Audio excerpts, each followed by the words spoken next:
तर पुण्यातील स्वारगेट अत्याचार प्रकरणामध्ये आरोपपत्र दाखल करण्यात आलेलं आहे। आरोपी दत्ता गाडे विरोधात 893 पानांचं आरोपपत्र दाखल करण्यात आलं। शिवाजीनगरमधील सत्र न्यायालयात आरोपपत्र दाखल करण्यात आलेलं आहे। गुन्हे शाखेच्या खंडणी विरोधी पथकानं 52 दिवसांमध्ये हा तपास आता पूर्ण केलेला आहे।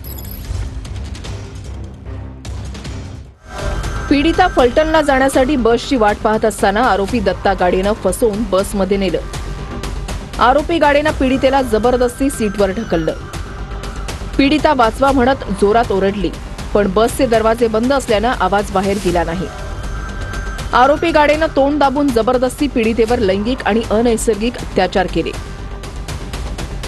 या आरोपीची ससून रुग्णालयामध्ये वैद्यकीय तपासणी करण्यात आली।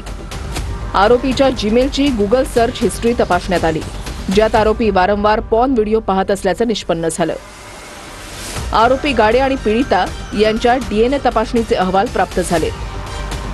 पीडितेने झालेल्या घटनेची माहिती कंडक्टर आणि ड्रायव्हरला दिली होती। शिवशाही बसमध्ये ओरडल्याचा आवाज बाहेर येत नसल्याचं साऊंड इंजिनियर यांनी स्पष्ट केलंय।